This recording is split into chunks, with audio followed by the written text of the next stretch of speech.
Hola, ¿cómo están? Bienvenidos a Huevos al Cine. Mi nombre es Rodolfo Riva Palacio. El día de hoy vamos a tener la sección de cine en serio. Hoy vamos a platicar de algo que me han estado pidiendo varios de ustedes. Vamos a platicar sobre la historia del cine. Vamos a hablar sobre los cineastas más importantes a lo largo de la historia del cine, de manera muy breve. Y vamos a platicar sobre los movimientos más importantes del cine. Comenzamos.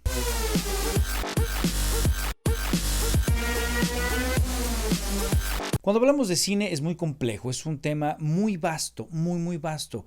Llevo toda la vida estudiándolo, he tenido muchos cursos, maestrías, etcétera. En consecuencia es muy difícil que en un video de 10 minutos yo te pueda decir qué es lo que tienes que saber. Sin embargo, voy a tratar de hacerlo de manera muy breve, hacer un repaso primero de la historia y te voy a ir mencionando algunos autores y algunas películas clave que tienes que ver. Y al final te daré una lista básica de dichos cineastas. Si esto es muy largo, seguramente esa lista estará en un video exclusivo de esa lista de esos cineastas. ¿Sí? Bien. Lo primero que tenemos que entender, cuando tú vas a analizar el cine, tienes que contextualizarlo. No puedes simplemente decir, a ver cómo era el cine de a principios del siglo pasado, y lo ves y tú, ay, qué flojera. Si tú no tienes el código, no te puedes relacionar con algo. Es como si yo te dijera, a ver, toma, lee esto en chino, y tú no sabes chino, te pongo letras chinas. Entonces tú ves algo, pero no lo ves. Si tú no tienes el código, no puedes participar de algo. Estás fuera del sistema de significación de ese código y en consecuencia ni te gusta ni te puedes emocionar. Es como cuando ves un deporte que no entiendes. Las personas que no entienden las reglas, por ejemplo, del fútbol americano y no tienen ni idea de qué está pasando, del fútbol soccer, de repente fuera de lugar y todos fuera de lugar, pues ¿de dónde salió? Ponte en tu lugar, chamaco, ¿qué estás haciendo? ¿Me explico? Entonces no se pueden emocionar. Lo mismo en el cine. Si tú vas a ver una película a principios del siglo pasado, pero no sabes contextualizarla, no tienes ni idea de dónde viene, ni para dónde va, ni cuál fue la innovación de ese cineasta en particular o de esa época, pues estás fuera del código. Y tú dices, ¿por qué tanto alboroto con el acorazado Potemkin? ¿Qué rayos hizo este señor Sergei Eisenstein? ¿Era compadre del otro, del que inventó el E igual a MC al cuadrado? No tienes ni idea del código y en consecuencia no puedes entender el valor de lo mismo. Así que siempre que hablemos de algo hay que contextualizarlo. Ahí te va un pequeño contexto. Vamos a iniciar con los hermanos Lumière, Augusto y Luis Lumière, allá por los 1890 y tantos, 1892 en concreto, patentaron el cinematógrafo, el primer cinematógrafo. Había otros que estaban, inclusive hay un patente anterior. Ellos, creo que lo metieron ellos en 1895 y había otro en 1892. Pero lo importante de los hermanos Lumière es que ellos hacen la primera exhibición cinematográfica. Ellos ponen una salita y ¡pum! Proyectan. ¿Qué proyectan? Pues lo que grababan. ¿Qué grabaron? Pues simplemente salieron con su cinematógrafo y le dieron así, y en su misma fábrica, la primera película considerada es salida de una fábrica, de su propia fábrica. Y ves a los cuates nomás saliendo. Eso es todo. Llegada de un tren, ¿no? Y entonces, bueno, ¿qué importa de los hermanos Lumière? Pues que fueron los precursores los que iniciaron el cine.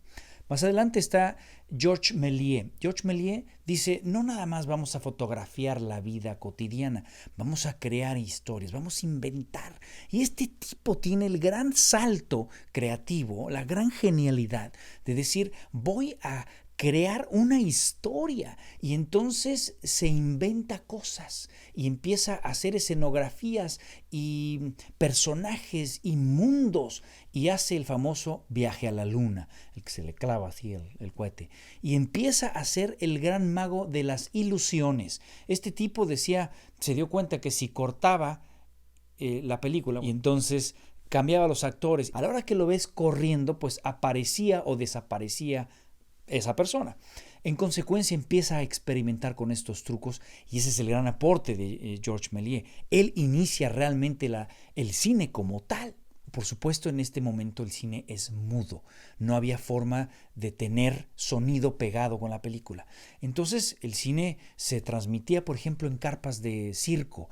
Y entonces, como una de las atracciones de la feria era, vengan a ver la salida del tren, ¿no? Y iban y pero para amenizarlo había un cuate que tocaba el piano, ¿no? Amenizaba la película.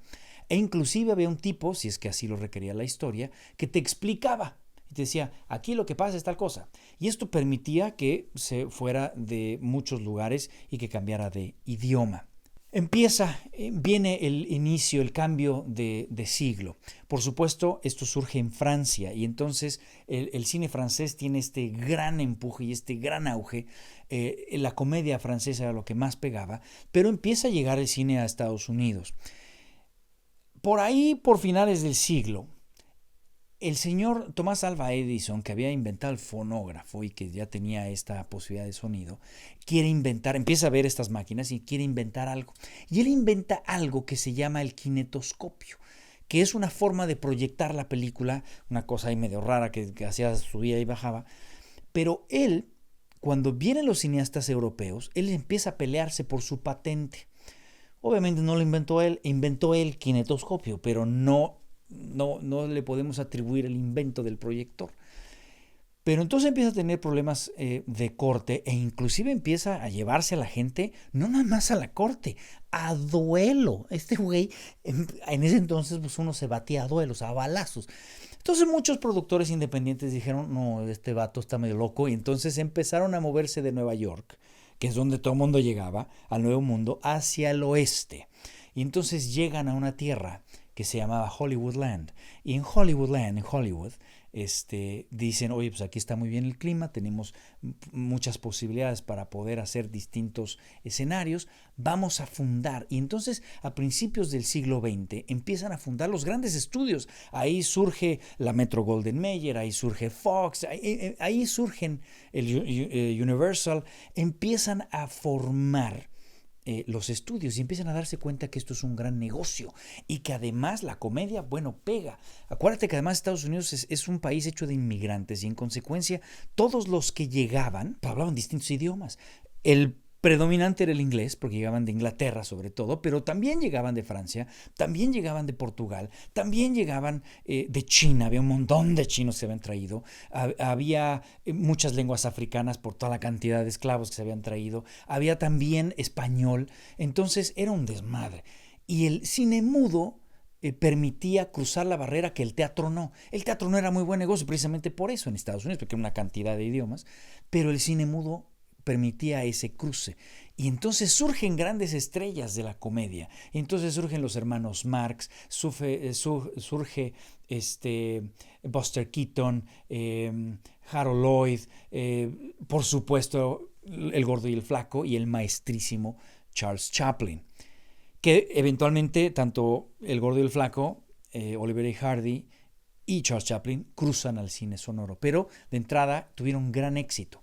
Charles Chaplin inicia además esta idea de no nada más comedia, vamos a hacer un personaje que sea entrañable y que nos permita un drama, mudo, un drama. Y entonces hace, por ejemplo, The Boy. Y es una película que puedes llegar hasta engancharte emocionalmente aún hoy en día. Además, en ese entonces los estudios simplemente a los actores los consideraban como un obrero más, ¿no? Era simplemente ahí, bla, bla, bla, bla. Y no les pagaban, no era el sistema de artistas que hoy tenemos. Y Charles Chaplin junto con otros artistas dicen, no, vamos a cambiar esto. Ellos se vuelven en autores y fundan los United Artists, los Artistas Unidos. Y entonces empieza a cambiar un poquito el sistema. Pero más adelante viene una serie de movimientos importantes. Después de la Primera Guerra Mundial, Alemania tiene prohibido exhibir cualquier tipo de películas. Y en consecuencia tienen que generar o surge una industria importantísima en el cine alemán. El movimiento expresionista, que viene de la pintura y también de otro tipo de manifestaciones artísticas, cruza al cine y generan lo que ellos llaman el expresionismo alemán, que es un repudio al status quo en el que se encontraba. Es una forma de expresarse cómo se encontraba la Alemania derrotada. Y entonces tiene varias características el expresionismo alemán. Tiene la característica, por ejemplo, de una realidad deformada, que es así como ellos la veían. Entonces tú vas a ver que en su diseño de arte están todos torcidos, las escenografías y chuecas y demás. El maquillaje es totalmente exagerado porque querían exagerar el grito interno que traían. Y entonces traen y hacían unas caras y ¿no? y había unos contrastes de luz y sombra, ¿no? Unas cataratas negras con cataratas blancas, muy increíbles. Aquí hay varias películas que tenemos que tomar en cuenta. La máxima de este movimiento es El gabinete del doctor Caligari. Es una película extraordinaria. Y también podemos tomar aquí a Murnau con Nosferatu. Nosferatu es una película en donde ese expresionismo es llevado inclusive al monstruo y surge de alguna manera el terror también en Alemania. También está Metrópolis, ya entrando al cine sonoro por ahí, pero más adelante. Esta película de Metrópolis llegó inclusive a inspirar a muchos autores más adelante, como por ejemplo George Lucas. George Lucas se inspiró en Metrópolis para crear a C-3PO o el mismo THX, su película THX, ¿no? Bueno, este cine mudo también genera otras vertientes. Surge, por ejemplo, el cine surreal. El cine surreal quiere romper los estándares de narrativa y quiere decirte algo más onírico, que no tenga la coherencia. Casi todos los movimientos vienen como contraponiéndose a algo anterior y no es la excepción del cine surreal. El cine surreal entonces quiere romper ese status quo también y en España, por ejemplo, surge el más grande representante del cine surreal, que es Luis Buñuel. Luis Buñuel hace la película El perro andaluz y él deliberadamente lo que quería era no tener un guión, era que las imágenes te llegaran, como le llegaban las ponía y las filmaba sin mayor coherencia, sin importar si tenía sentido. Se trataba de confundir a la audiencia con todo, con la escenografía, con los personajes, no había personajes, con todo. Y entonces tú ves El perro andaluz que le están cortando de repente el ojo a alguien, porque así se le ocurrió a Luis Buñuel. Luis Buñuel inclusive viaja a México huyendo de Franco ya cuando existe el cine sonoro y llega a México todavía tratando de hacer cine surreal y curiosamente se une con mi bisabuelo, el señor Gustavo Alatriste, y este señor le dice: maestro, usted haga lo que quiera, y hace 3 películas increíbles de este cine: Simón del Desierto, Viridiana y la que más me gusta, El ángel exterminador. Sigue siendo un cine surreal. Y decía Gustavo Alatriste, yo tuve el gusto, el placer de conocer a mi bisabuelo en un momento y le traté de pedir ayuda y lo único que me dijo: usted no sabe de cine, nada. Pero bueno, él me dijo una anécdota que me gusta, donde decía que veía las películas de Buñuel y decía: no le entiendo nada, así que debe de ser una obra maestra. Pero quítele tal escena. Y siempre le decía a Luis Buñuel: quítele tal escena. Y un día Luis Buñuel le preguntó: maestro, ¿por qué me quita una escena de la película? Y Gustavo le dijo: porque para mí esa es su mejor escena de esta película. Y sus mejores escenas son solo para mí. Oiga usted. Y entonces las guardaba el señor Gustavo Alatriste. En fin, lo vamos a dejar ahí. Esta es la primera parte, viene una segunda parte. Si te gustó el video, por favor, dale like, suscríbete. Soy Rodolfo Herrera Palacio. Nos vemos la próxima. Y chécate la parte 2.